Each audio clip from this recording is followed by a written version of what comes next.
Good morning, everybody. It is April 15th, 2020, day number 3 of being furloughed. In the baseball world, April 15th is Jackie Robinson Day. So hopefully you have had a great week so far, and let's find out what I was up to yesterday.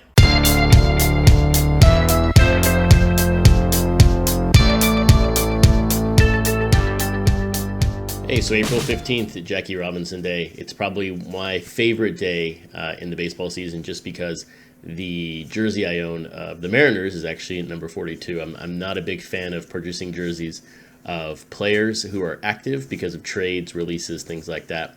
So I picked up a Jackie Robinson jersey a couple years ago, and it's one I wore basically all the time. It's a Sunday colors, and since we go to nearly every Sunday game, that's my favorite jersey. So for me, every day is almost Jackie Robinson Day when I'm wearing the jersey, but it's a great celebration. Just kind of miss baseball even more today, being April 15th. Also tax day, but I think that changed this year. I think now I guess June 15th is tax day. But pretty busy day yesterday, actually. I think on the unemployment side of things, which is weird for me to say, that's moving smoothly. I got a notification from the state. They accepted my standby request. The income was all verified, all that good stuff. So we will see how that goes. I have no idea if it takes a couple of weeks to get the final verdict, but there should be no issues from there. On the gardening side of things, I started the day trying to trim back some of our rhododendrons that are in the back. They just were not flowering. They looked a little, I would say diseased a little bit. They were odd looking. And I started cutting them back and realized that they were both all rotted out at the bottom. And so I cut them all the way to the base. Today, I think I'm going to try to remove one of them. They're in a gravel area in our backyard. So a little bit of work needed, but I'm going to have to go ahead and remove all of them or both of them from the ground, and start over in that area. The previous owners of the house, thankfully, were great indoors. Outside, we left some opportunity, so we're playing catch up now, and we're trying to get all of their maybe mistakes per se corrected. So we'll see how that goes.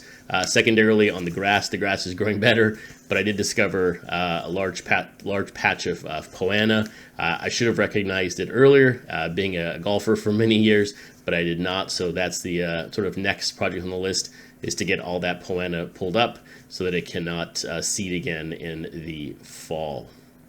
In the world of CRT sports cards, I did try something different yesterday. I tried Google Ads. I'm going to try to run. I decided to do a $10 ad spend for the next 30 days. I think the max is going to be spent is $304. Squarespace had a promotion, or if I spend $25 with Google Ads, they will give me a $100 credit for Google Ads. So I figured, you know what, this month with the start of the consignment business, let's give it a shot. Let's see what happens. Let's see how many people click on the ad and go in, and let's see how much business I can deliver from that. So I have no preconceived notions of what this ad spend will do for the website.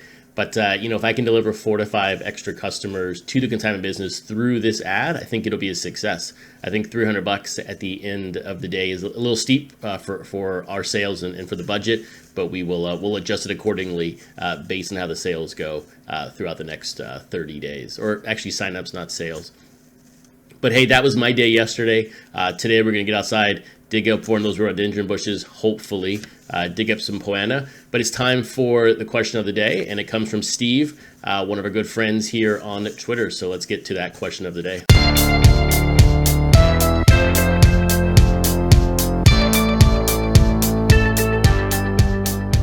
So the question today comes from Steve at SPK Cards and Breaks. And a shameless plug for Steve here.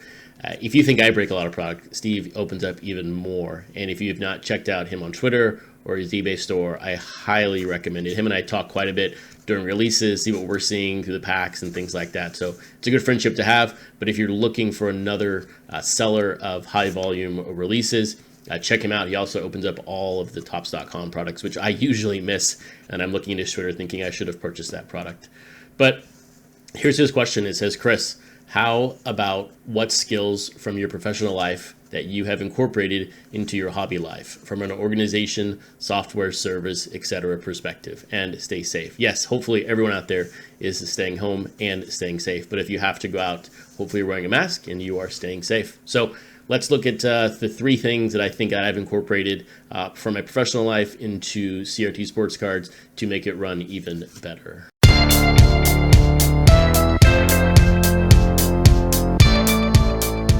So here are the three things that I view as most critical that I've sort of moved from professional to the side hustle or side business in a sense.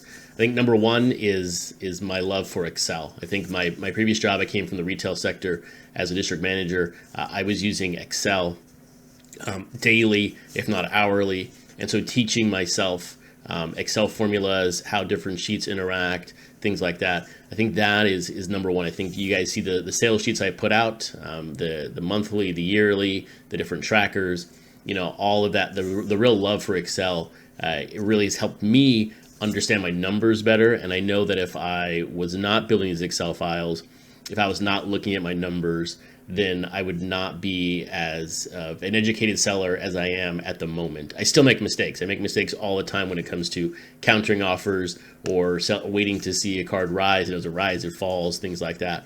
But from an overall, just a break perspective, learning what numbers or what cases do best for me, it's all through Excel. And so if you're looking to become a better seller, I definitely would recommend investing some time into Excel, and just so that way you can look at your numbers overall and understand what products move for you and what products don't move for you.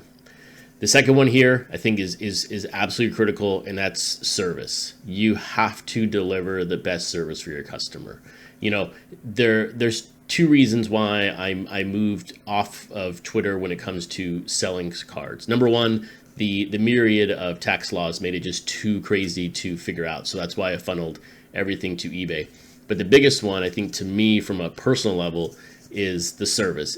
I was getting too many DMs on cards through a break, and I was ignoring people. I was not replying back fast enough. I couldn't keep up with listing on eBay, pulling cards down, selling them on Twitter, waiting for DMs. It caused too many issues. And at the end of the day, I was ignoring people who were trying to give me money, and that is something that I do not want to do ever. So from the service perspective, that is why I moved everything over to eBay, so that way I can funnel everything in through the messages that way, and then communicate people that way also. And when it comes to messages, you guys see and hear this all the time, but if you get a DM or if you get a message on eBay, respond. Even if it's a simple no thank you or make an offer through the system, always be communicating with that customer. They spent the time to email you or message you. Give them the respect to just a simple response. It's so much easier to respond to them than just to ignore them, even if the question is just ridiculous. And the third one, though, is brand, is understanding that there is the brand. There's the brand of the company you work for. There's the brand of CRT Sports Cards. But ultimately, I am the brand. And being aware of what you post on social media is critical.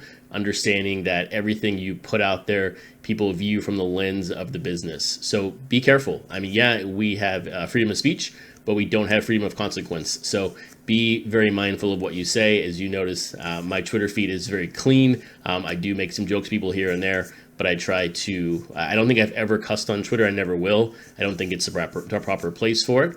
But I think just recognizing that yes, there is a brand of CRT Sports Cards, but ultimately Chris is CRT Sports Cards. And if I start acting a certain way, people can get turned off and then not want to shop with me or interact with me on the social media. So at the end of the day, it's Excel, know your numbers. Number two, it's you have to deliver the service. And three, you have to be mindful of how you act and how you respond when it comes to people on Twitter, because people are judging you through the lens of your brand, and they will decide if they want to shop with you or not through what you post on social media. So Steve, thanks for the question. And as always, guys, I'm looking for more content tomorrow. If you have a question of the day or further follow-up from a previous episode, please reach out to me. And as always, guys, please subscribe to the channel. Likes, comments, always appreciated. Thanks. Have a great day.